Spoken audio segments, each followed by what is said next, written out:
আসসালামু আলাইকুম। আমি মোতাফারেজ চৌধুরী, সহকারী শিক্ষক বাড্ডা-আলাতুন্নেসা স্কুল অ্যান্ড কলেজ বালক শাখা। সকল শিক্ষার্থীকে বাড্ডা-আলাতুন্নেসা স্কুল অ্যান্ড কলেজে অনলাইন ক্লাসে স্বাগত জানাচ্ছি। আশা করি যে যেখানে আছো নিরাপদে আছো, সুস্থ আছো। কয়েকদিন বিরতির পর আমি আবার তোমাদের সামনে উপস্থিত হয়েছি। কেমন আছো তোমরা? কেমন হয়েছে তোমাদের টিউটোরিয়াল পরীক্ষা? কি ভাবছো, কি বলবে? আমি ইতিমধ্যে তোমাদের কয়েকটা খাতা দেখেছি, মোটামুটি ভালোই করেছো। প্রিয় শিক্ষার্থীরা, আমি তোমাদের আন্তরিক শুভেচ্ছা ও অভিনন্দন জানাচ্ছি এই কারণে যে তোমরা টিউটোরিয়াল পরীক্ষায় স্বাচ্ছন্দ্যে অংশগ্রহণ করেছো। সেই সাথে আমি সকল অভিভাবকদের আমার সালাম ও ধন্যবাদ জ্ঞাপন করছি যে আপনারা আমাদের সহযোগিতা করেছেন। আজ আমি তোমাদের ফিনান্স ও ব্যাংকিং বইয়ের ৪র্থ অধ্যায় ঝুঁকি ও অনিশ্চয়তা নিয়ে সংক্ষিপ্ত আলোচনা করব। তোমরা যথারীতি এই বইটা নিয়ে হাজির হয়েছ, আর যারা দেখছো তারা ক্লাসটা পুরোপুরি দেখবে এবং যেখানে সমস্যা পড়বে দয়া করে আমাকে কমেন্টসে জানাবা।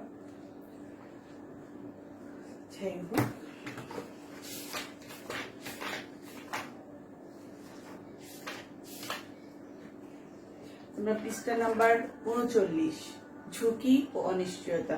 আমি গত ক্লাসে তোমাদের অর্থের সময় মূল্য নিয়ে আলোচনা করেছিলাম। এটার উপর আমি 2টা ক্লাসও নিয়েছি। আর আজকে আমি তোমাদের পড়াবো ঝুঁকি ও অনিশ্চয়তা। এই অধ্যায়েও অঙ্ক আছে, আর এই অধ্যায়টা তোমাদের জন্য খুব গুরুত্বপূর্ণ। তোমাদের এই বইয়ে আমরা 4টা অধ্যায় অঙ্ক করি, আর আজকে আমি পড়াবো যেটা ঝুঁকি ও অনিশ্চয়তা। আচ্ছা দেখো, ধরো তুমি ঝুঁকি ও অনিশ্চয়তা কি, আগে আমাদের সেটা জানতে হবে। ঝুঁকি কি ও অনিশ্চয়তা কি? অনিশ্চয়তা আগে আসো, যে অনিশ্চয়তা কি। ধরো তুমি এসএসসি তে জিপিএ 5 পেতে চাও, তুমি কি নিশ্চিত যে তোমরা যতই ভালো পড়াশোনা করো না কেন যে তুমি জিপিএ 5 পাবে? আমি তার চেয়েও খারাপ করতেই পারি, বা কোনো কারণে আমার জিপিএ 5 পেতেও পারি, আমি আবার নাও পেতে পারি। এটা আমাদের কাছে সম্পূর্ণ একটা অনিশ্চিত বিষয়, এর কোনো গ্যারান্টি নেই যে আমি পাবো।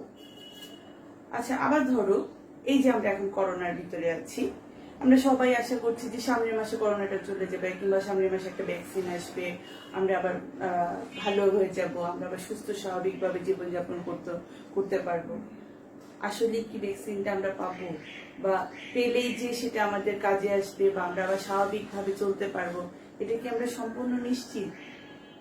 না, সেটা আমরা এখনো সম্পূর্ণ নিশ্চিত না। আমরা আশা করছি পাবো, কিন্তু কবে পাবো, কিভাবে পাবো, সেটা সম্পূর্ণ অনিশ্চিত। এই যে এত অনিশ্চয়তা, এত অনিশ্চিত, সেটা আমাদের পারিবারিক জীবন থেকে শুরু করে ব্যবসা জীবন, সবকিছু ক্ষেত্রেই কিন্তু একই রকম। এখন আসো কিভাবে এই ব্যবসার ক্ষেত্রে অনিশ্চয়তা কাজ করে।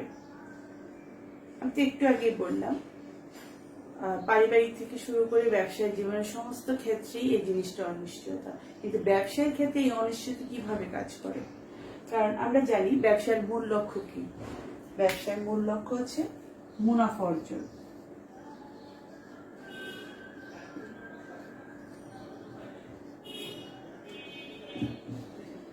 এখন একটা ব্যবসা প্রতিষ্ঠান থেকে কি পরিমাণ মুনাফা আসবে বা কত পার্সেন্টে মুনাফা আসবে সেটা কি আমি নিশ্চিত? না, সেটাও কিন্তু একেবারে নিশ্চিত না।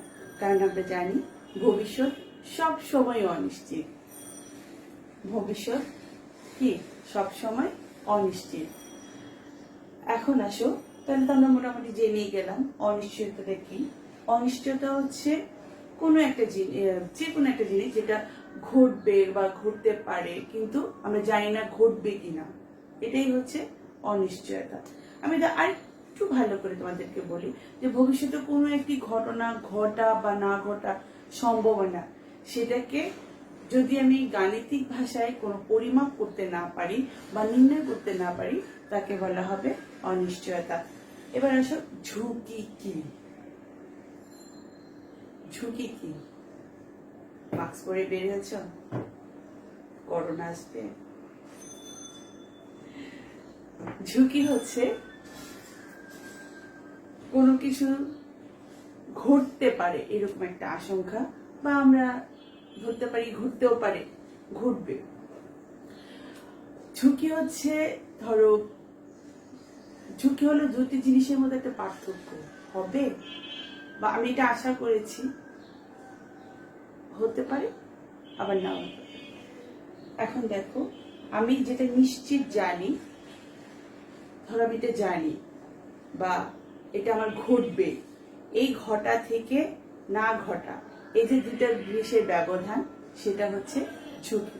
তাহলে দেখো, আমি একটু তোমাদের বইয়ের ভাষায় বলি, যেটা আমি বলেছি সেটা তো আমার নিজের ভাষা, আরেকটু যদি তোমাকে বলি, ব্যবসায়িক ক্ষেত্রে ঝুঁকি হলো দুটি জিনিসের মধ্যে পার্থক্য বা বিচ্যুতি বা ব্যবধান, যেটাই তোমরা বলো। ঝুঁকি হলো দুইটা জিনিসের মধ্যে পার্থক্য বা ব্যবধান। যদি আমরা ব্যবসায়িক ভাষায় বলতে যাই, কিংবা ধরো এই বইটার ভাষায়, ফিনান্সের ভাষায় যদি আমরা বলি, ঝুঁকি কি? ঝুঁকি হলো প্রত্যাশিত মুনাফা থেকে প্রকৃত মুনাফার যে ব্যবধান, তাকে বলা হয় ঝুঁকি। আমি আবার বলছি, দেখো, প্রকৃত ফলাফল, আমি যে ফলাফলটা ব্যবসা থেকে পেয়েছি, সেই ফলাফল থেকে আমি যে ফলাফলটা আশা করেছি, সেই ফলাফলের ব্যবধানটাই হচ্ছে ঝুঁকি। কি? আমি আবার বলছি, ব্যবসা প্রতিষ্ঠান এই বছরে যে মুনাফাটা করেছে, সেই মুনাফাটা, অর্থাৎ প্রকৃত মুনাফাটা থেকে আমি যে মুনাফাটা আশা করেছি, তার একটু ব্যবধান, 19-20 হওয়াটাই হচ্ছে ঝুঁকি। ঠিক আছে, ধরো আমি একটু বলে দিচ্ছি। ধরো আমি এই বছর আমার মুনাফা হলো 1000 টাকা, 10,000 টাকা। ধরো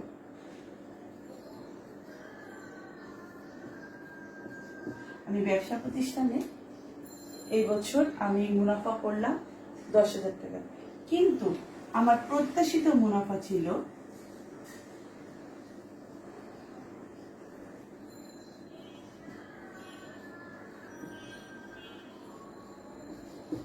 আমি যেটা আশা করেছিলাম যে এই বছর আমার ব্যবসা প্রতিষ্ঠান থেকে আমি 12,000 টাকা বা 15,000 টাকা আমি মুনাফা পাবো। আমি প্রত্যাশা করেছিলাম বা আশা করেছিলাম, প্রত্যাশা বলতে আমি প্রত্যাশা আশার জায়গায় তোমরা বলো, আমি আশা করেছিলাম যে আমি 15,000 টাকা মুনাফা পাবো, কিন্তু আমি পেয়েছি কত? 10,000 টাকা। তাহলে ব্যবধানটা করে দেখো, আমি আশা করেছিলাম যে আমি 15,000 টাকা পাবো, কিন্তু আমি পেয়েছি কত? 10,000। তাহলে কত টাকা ব্যবধান? 5,000 টাকা। আবার ধরো, এই যে একটা ডিফারেন্স, এটাও কিন্তু ঝুঁকি। আবার ধরো আমার প্রকৃত মুনাফা,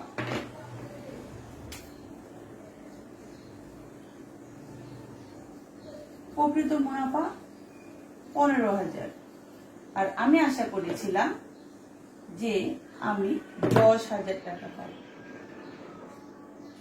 আমি একটু আগে বলেছিলাম যে আমার প্রকৃত মুনাফা ছিল 10,000 টাকা, আমি আশা করছিলাম বা প্রত্যাশিত মুনাফাটা ছিল আমার 10,000 টাকা, প্রত্যাশিত মুনাফা ছিল আমার 15,000 টাকা। সেটা একটা ব্যবধান হয়েছে।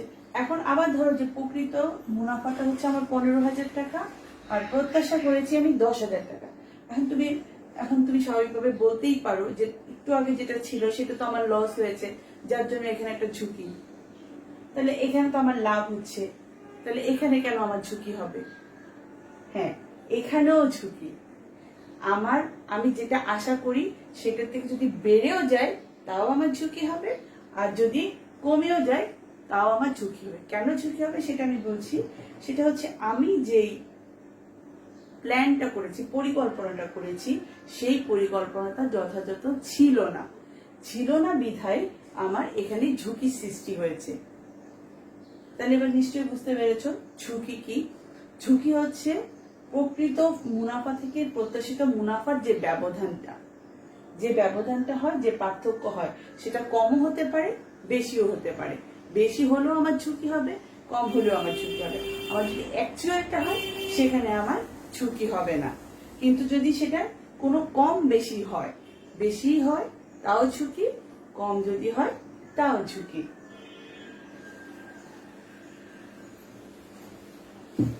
এবার আসো ঝুঁকি ও অনিশ্চয়তার ভিতরে কি পার্থক্য।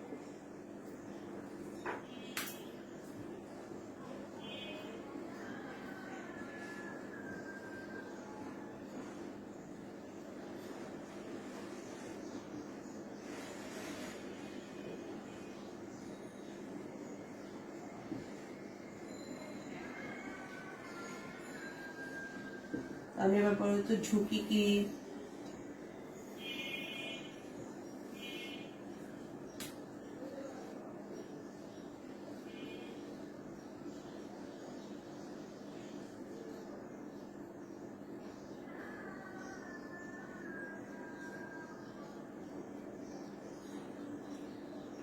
তাহলে বলো তো ঝুঁকি কি। তাহলে আমরা একটু সাধারণ কথায় বলতে পারি যে প্রকৃত ফলাফল থেকে প্রত্যাশিত ফলাফলের ভিন্ন হওয়া বা পার্থক্য কে বলা হয় ঝুঁকি। পার্থক্য হওয়ার আকাঙ্ক্ষা বা আশঙ্কা, সেটাকে বলা হয় ঝুঁকি। আমি আবার বলছি, দেখো, প্রকৃত ফলাফল থেকে প্রত্যাশিত ফলাফলের ভিন্ন হওয়ার আশঙ্কাকে, এটা হতে পারে বেশি, হতে পারে কম, অর্থাৎ ভিন্ন হলেই সেখানে একটা আশঙ্কা থেকে যায়, আর সেটা থেকে ঝুঁকির সৃষ্টি হয়। আর অনিশ্চয়তা কি, ভবিষ্যতে কোনো একটি ঘটনা ঘটা বা না ঘটার সম্ভাবনাকে যদি আমি গাণিতিকভাবে নির্ণয় করতে না পারি তাহলে সেটা হবে অনিশ্চয়তা। যে কতটুকু আমার ক্ষতি হতে পারে বা ক্ষতি হয়েছে সেটা যদি আমি গাণিতিকভাবে নির্ণয় করতে না পারি সেটাই হবে আমার অনিশ্চয়তা।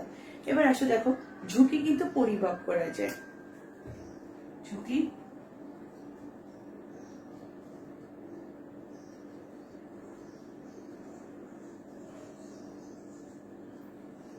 কিন্তু পরিমাপযোগ্য। আমি একটু আগে বলেছি যে আমি প্রকৃত ফলাফল হয়েছে আমার 10,000 টাকা, কিন্তু আমি আশা করেছিলাম আমার ফলাফলটা হবে 15,000 টাকা। এই যে একটা ব্যবধান, এখানে আমি 5,000 টাকা আমার ক্ষতি হয়েছে, বা আমার 5,000 টাকা আমার আশা করেছিলাম কিন্তু আশানুরূপ হয়নি। এই যে আমি পরিমাপ করতে পেরেছি, সেটাই হচ্ছে ঝুঁকি। ঝুঁকি পরিমাপযোগ্য। আর অনিশ্চয়তা কি পরিমাপযোগ্য? না, অনিশ্চয়তা পরিমাপযোগ্য নয়।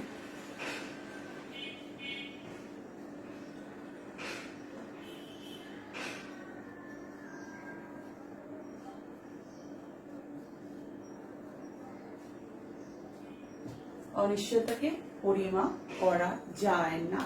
এবার আসো, ঝুঁকি কি আমি নিয়ন্ত্রণ করতে পারবো? হ্যাঁ, ঝুঁকি পরিমাপ করা যায় বলে বিভিন্ন কৌশল বা বিভিন্ন পদ্ধতি আমি অবলম্বন করে ঝুঁকিকে আমি নিয়ন্ত্রণ করতে পারি। তাহলে আমি বলতেই পারি ঝুঁকি নিয়ন্ত্রণযোগ্য, কারণ ঝুঁকিকে আমি পরিমাপ করতে পারছি। যদি আমি পরিমাপ করতে পারি যে হ্যাঁ আমার এতটুকু পরিমাণ ক্ষতি হবে, তাহলে আমি ব্যবসায়িক যে কৌশলগুলি আছে সেই কৌশলগুলি আমি অবলম্বন করে বা কৌশলগুলি আমি নিয়ে বিভিন্ন টেকনিক খাটিয়ে আমি সেটা কিন্তু নিয়ন্ত্রণ করতে পারি।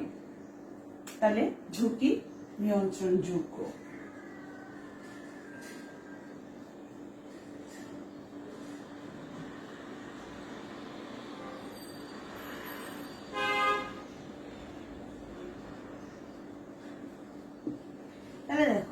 আগে আমি বলেছিলাম অনিশ্চয়তা পরিমাপযোগ্য নয়, যেহেতু এটাকে আমি পরিমাপ করতে পারছি না যে কি পরিমাণ আমার অনিশ্চয়তার মধ্যে আমি আছি, তাহলে সেটাকে নিয়ন্ত্রণ করতে আমি পারবো?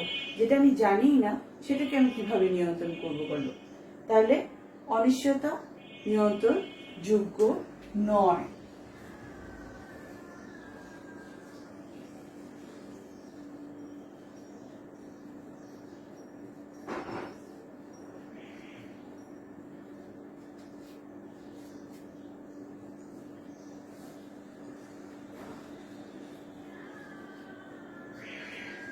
অনিশ্চয়তা নিয়ন্ত্রণযোগ্য নয়। তাহলে আমি সংজ্ঞা বললাম, ঝুঁকি কি, ঝুঁকি পরিমাপ করা যায়, ঝুঁকি নিয়ন্ত্রণ করা যায়। আর অনিশ্চয়তা, সেটার কোনো গাণিতিক কোনো ভিত্তি নেই বা গাণিতিক কোনো নির্ণয় করতে পারি না, এবং অনিশ্চয়তা আমি পরিমাপও করতে পারি না বলে সেটা আমি নিয়ন্ত্রণ করতে পারি না। এবার আসো, ঝুঁকির সাথে অনিশ্চয়তার কি কোনো সম্পর্ক আছে, বা অনিশ্চয়তার সাথে ঝুঁকি কি কোনো সম্পর্ক আছে? হ্যাঁ, দেখো, ঝুঁকি অনিশ্চয়তার একটা অংশ বিশেষ মাত্র। আমি আবার বলছি, দেখো, ঝুঁকি অনিশ্চয়তা, এই ঝুঁকি অনিশ্চয়তার ছোট্ট একটা অংশ। আর অনিশ্চয়তা এটা পুরোটাই কাল্পনিক, এটার কোনো গাণিতিক ভিত্তি নাই বলে সেটা আমার কল্পনা, যে আমি আশা করছি যে আমি এই কাজটা হবে, না হতে পারে, এটা আমার কাল্পনিক মনের একটা ধারণা। তাহলে ঝুঁকি হচ্ছে অনিশ্চয়তার একটা অংশ বিশেষ, আর অনিশ্চয়তা হচ্ছে সম্পূর্ণ কাল্পনিক। তাহলে আমরা কিছু পার্থক্য, ঝুঁকি ও অনিশ্চয়তার ভিতরে কিছু পার্থক্য আমরা নিশ্চিত করতে পারছি। তাহলে ঝুঁকি কাকে বলে সেটা আমরা জানলাম, অনিশ্চয়তা কাকে বলে সেটা আমরা জানলাম, এবং ঝুঁকি কি পরিমাপ করা যায় সেটা আমরা জানলাম, অনিশ্চয়তা পরিমাপ করা যায় কিনা সেটা জানলাম। তাহলে ঝুঁকি পরিমাপ করা যায়, নিয়ন্ত্রণ করা যায় সেটাও আমরা জানলাম। আর অনিশ্চয়তা পরিমাপ করা যায় না, অনিশ্চয়তা নিয়ন্ত্রণ, যেহেতু পরিমাপ করা যায় না সেহেতু নিয়ন্ত্রণের কোনো বিষয় আসছে না। আর সবচেয়ে বড় কথা হচ্ছে অনিশ্চয়তা সম্পূর্ণই কাল্পনিক, যার কোনো গাণিতিক ভিত্তি নেই, সেহেতু তার জন্য সেগুলি পরিমাপও করা যায় না, সেগুলি নিয়ন্ত্রণও করা যায় না। এবার আসো, ঝুঁকি এবং এই যে ঝুঁকির উৎসটা কি, ঝুঁকি সেটা কোথা থেকে সৃষ্টি হয়, কিভাবে সৃষ্টি হয়, সেটা উৎসটা কি বা প্রকারভেদটা কি, আমরা সেটা এখন একটু জানি। আমি আজকে তোমাদের জাস্ট পুরো অধ্যায়টা নিয়ে একটু আলোচনা করব, সম্পূর্ণতে আমি যাব না। আমি আগামী ক্লাসে তোমাদের অঙ্ক করাবো, এই অধ্যায়ে অঙ্ক আছে, অঙ্কগুলি খুব মজার, ছোট ছোট, মানে হিসাব বিজ্ঞানের মতো এত বড় নয়।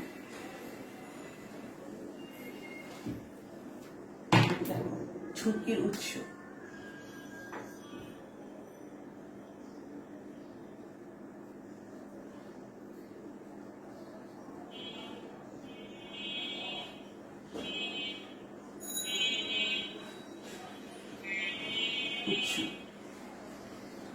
এখন দেখো, ঝুঁকির উৎসকে আমরা প্রধানত ভাগ করতে পারি দুই ভাবে। একটা হচ্ছে ব্যবসায়িক প্রতিষ্ঠানের দৃষ্টিকোণ থেকে ঝুঁকি, আর একটা হচ্ছে বিনিয়োগকারী, অর্থাৎ যে আমার ব্যবসা প্রতিষ্ঠানে অর্থ দিবে সেই দৃষ্টিকোণ থেকে ঝুঁকি। প্রথম, যেহেতু আমরা ব্যবসার কথাই বলছি তাই সম্পূর্ণ এখানে ব্যবসাটাই হবে। এখন ব্যবসায়িক দৃষ্টিকোণ থেকে, ব্যবসা প্রতিষ্ঠানের দৃষ্টিকোণ থেকে ঝুঁকি।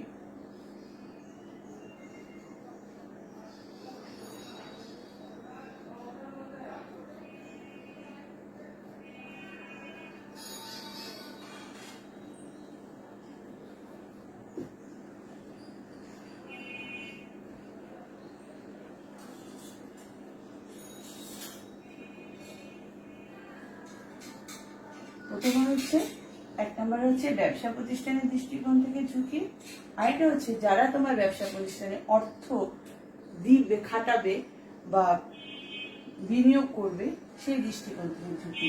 আর দুই নম্বরে আমরা বলতে পারি বিনিয়োগকারীর দৃষ্টিকোণ থেকে ঝুঁকি। তোমাদের বইটাতে সম্পূর্ণ ডিটেলস দেওয়া আছে, তোমরা একটু পড়ে নিবা, কারণ তোমাদের এখানে লজিক থেকে যে 40 মার্ক 30 মার্ক, সে 30 মার্ক কিন্তু তোমাদের এখান থেকে ভালো করে না পড়লে কিন্তু তোমরা অ্যাটেন্ড করতে পারবে না। আমি এর মাঝখানে আরেকটা কথা একটু বলে নিচ্ছি, যে তোমরা এই যে আমি টিউটর পরীক্ষার কয়েকটা খাতা দেখেছি, তোমরা সৃজনশীলগুলি যেটা প্রশ্ন করে সেটার উত্তরটা তোমরা স্বাভাবিকভাবে মানে অর্থাৎ ডিরেক্টলি দিতে পারো না। যেটা প্রশ্ন করবে ঠিক সেটারই উত্তর দিবে, দিয়ে সেটাকে বিশ্লেষণ করবে। তোমরা অনেক কিছু বলে ফেলো, তোমরা দয়া করে বইটা ভালো করে পড়বে। বইটা ভালো করে পড়লে তোমরা যেমন সৃজনশীলের অ্যান্সারও করতে পারবা, ঠিক তেমনি ভাবে তোমরা বহু নির্বাচনী হলেও দিতে পারবে। কিন্তু তোমরা যদি বইটাকে ফলো না করো তাহলে কিন্তু তোমরা সেটা পারবে না। আর এটা আমি 1 নাম্বার হচ্ছে ব্যবসা প্রতিষ্ঠানের দৃষ্টিকোণ থেকে ঝুঁকি, আর 2 নাম্বার হচ্ছে বিনিয়োগকারী দৃষ্টিকোণ থেকে ঝুঁকি।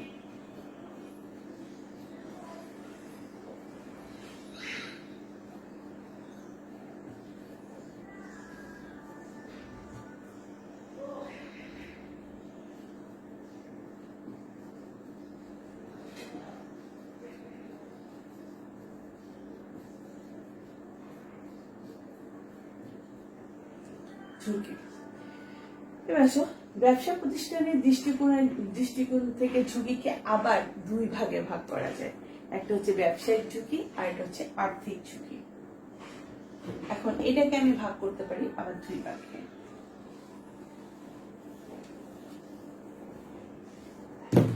এটাকে ভাগ করতে পারি আমি, এটাকে ভাগ করা যায় 2 ভাগে। এক হচ্ছে ব্যবসায়িক ঝুঁকি, 2 হচ্ছে আর্থিক ঝুঁকি।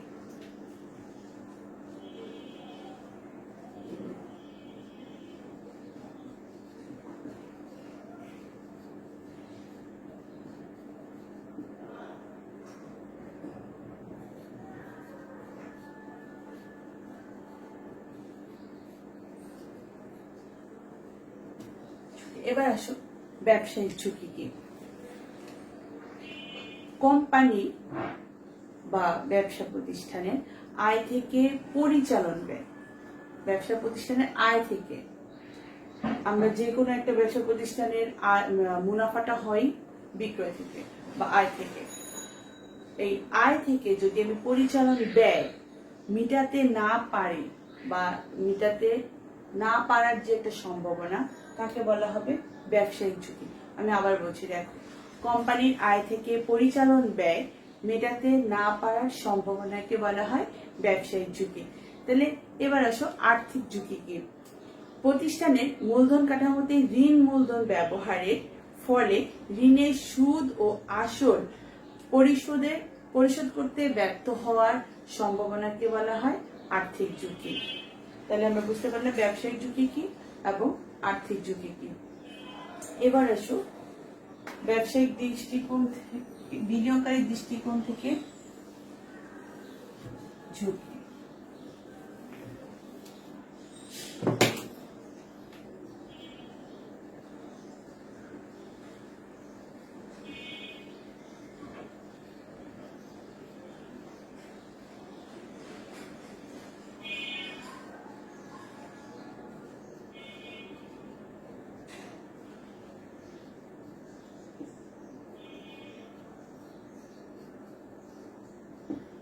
বিনিয়োগকারী দৃষ্টিকোণ থেকে ঝুঁকিকে আবার 2 ভাগে ভাগ করা যায়।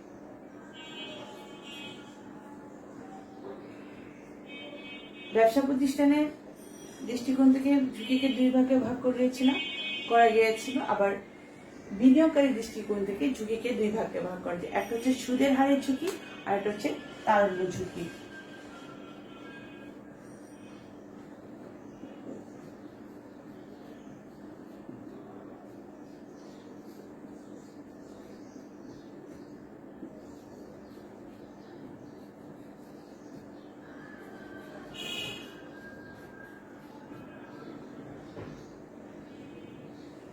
এবার আসো সুদের হারের ঝুঁকি কি। সুদের হারের পরিবর্তনের কারণে বিনিয়োগকারী বা বিনিয়োগকারী যে টাকাটা খাটিয়েছে বা টাকাটা দিয়েছে, সেই বিনিয়োগের মূল্যে মূল্য কমার যে আশঙ্কা তাকে বলা হবে সুদের হারের ঝুঁকি। অর্থাৎ বিনিয়োগকারী যে বিনিয়োগটা করেছে সেই বিনিয়োগের মূল্যটা কমার বা বাড়ার যে সম্ভাবনা থেকে যায় সেটা হচ্ছে বিনিয়োগকারী সুদের হারের ঝুঁকি। আর এবার আসো তারল্য ঝুঁকি কি? বিনিয়োগকৃত সিকিউরিটি অর্থাৎ বিনিয়োগকারী যে সমস্ত জিনিসগুলি সিকিউরিটি হিসাবে রেখেছে, সিকিউরিটি সহ দ্রুত নগদ অর্থে রূপান্তর করতে যে ঝুঁকি সৃষ্টি হয়, অর্থাৎ বিনিয়োগকারী যে জিনিসটা ব্যবসা প্রতিষ্ঠানে দিয়েছে সেটাকে, যে সিকিউরিটিগুলো দিয়েছে সেই সিকিউরিটি যদি সে দ্রুত নগদ টাকায় রূপান্তর করতে না পারে, সেখান থেকে যে ঝুঁকি সম্ভাবনা হয় তাকে বলা হবে তারল্য ঝুঁকি। তাহলে আমরা বুঝতে পারলাম যে ঝুঁকি কি, তারপরে অনিশ্চিততা কি, ঝুঁকি এবং অনিশ্চিততার মধ্যে কি পার্থক্য হয়, এবং ঝুঁকির উৎসগুলি কি কি, অর্থাৎ কোথা থেকে আমরা, অনিশ্চিততা তো আমরা পরিমাপ করতে পারি না, তাই এটার উৎসগুলিকে আমরা ওইভাবে নির্ণয় করতে পারি না। আর ঝুঁকিটা যেহেতু আমরা পরিমাপ করতে পারি, নিয়ন্ত্রণ করতে পারি, তাহলে ঝুঁকিটা কোথা থেকে সৃষ্টি হয় বা ঝুঁকিটার উৎসটা কি সেটাও আমরা জানলাম। এবার আসো যে ঝুঁকিমুক্ত আয় কি এবং ঝুঁকি বহুল আয় কি। একটু আগে বলেছিলাম আমি যে ব্যবসায়িক ঝুঁকির কথা, সেখানে আমি ব্যবসায়িক ঝুঁকির ভিতরে ছিল যে কোম্পানির আয় বা ঝুঁকি আয়। এবার আসো যে ঝুঁকি মুক্ত আয় কি বা ঝুঁকি বহুল আয়। ঝুঁকি মুক্ত আয় অর্থাৎ যেটার ভিতরে কোনো ঝুঁকি থাকবে না সেটাকে বলা হয় ঝুঁকি মুক্ত আয়। যদি তোমার বইয়ের ভাষায় বলতে যাই আমি, তাহলে যেসব আয় সব সময় প্রত্যাশিত আয়ের সমান হয়, অর্থাৎ যে আয়টা আমি প্রত্যাশা করেছি, যে আয়টা আমি চেয়েছি যে আমার ব্যবসা প্রতিষ্ঠান থেকে এই পরিমাণ আয় হোক, ঠিক সেই পরিমাণে আয় হয়েছে, অর্থাৎ বেশিও হয়নি কমও হয়নি, তাকে বলা হবে ঝুঁকি মুক্ত আয়। আর ঝুঁকি বহুল আয়, যেসব আয়ের সাথে ঝুঁকি জড়িত থাকে বা জড়িত আছে সে সমস্ত আয়কে বলা হবে ঝুঁকি বহুল আয়। এছাড়া আছে তোমাদের আদর্শ বিচ্যুতি। আমি আদর্শ বিচ্যুতি নিয়ে সামনের ক্লাসে আলোচনা করব এবং আমরা সামনের ক্লাসে অঙ্ক করব বা একটা সৃজনশীল করবো ইনশাল্লাহ। এ পর্যন্ত আজকে থাক। তোমরা ভালো থেকো, সুস্থ থেকো। আর আশা করি যে সামনে আমাদের হয়তো আরো একটা পরীক্ষা আমরা আশা করছি, যদি খুব সম্ভবত সেটা হয়তো স্যার বলবেন। তো আশা করছি তোমরা ভালোভাবে পড়াশোনা করবে, কারণ করোনা একদিন ঠিকই চলে যাবে, কিন্তু এই সময়টা কখনো ফিরে আসবে না। তাই আশা করছি তোমরা ভালো থাকবে, সুস্থ থাকবে এবং মা বাবাকেও ভালো রাখবে, আশেপাশের মানুষগুলোকেও ভালো রাখবে। ভালো থেকো, সুস্থ থেকো। আল্লাহ হাফিজ।